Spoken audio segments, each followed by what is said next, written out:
Matthieu, chapitre 3. À cette époque-là parut Jean-Baptiste, qui prêchait dans le désert de Judée. Il disait, Changez d'attitude, car le royaume des cieux est proche. Jean est celui que le prophète Ésaïe avait annoncé lorsqu'il a dit, C'est la voix de celui qui crie dans le désert, Préparez le chemin du Seigneur, rendez ses sentiers droits.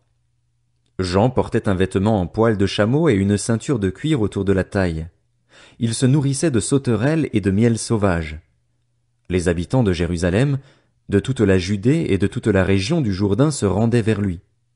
Reconnaissant publiquement leurs péchés, ils se faisaient baptiser par lui dans les eaux du Jourdain.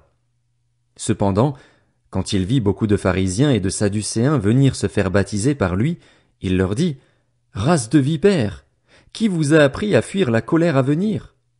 Produisez donc du fruit qui confirme votre changement d'attitude et ne vous avisez pas de dire en vous-même, Nous avons Abraham pour ancêtre. En effet, je vous déclare que de ces pierres Dieu peut faire naître des descendants à Abraham. Déjà la hache est mise à la racine des arbres. Tout arbre qui ne produit pas de bons fruits sera donc coupé et jeté au feu.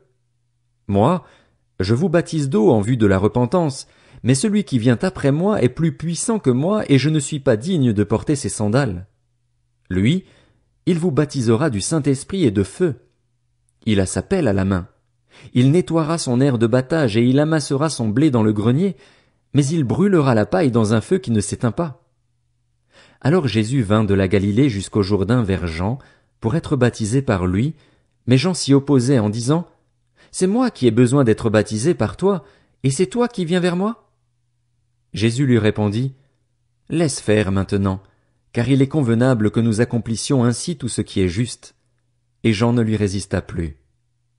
Dès qu'il fut baptisé, Jésus sortit de l'eau. Alors le ciel s'ouvrit, pour lui, et il vit l'Esprit de Dieu descendre comme une colombe et venir sur lui.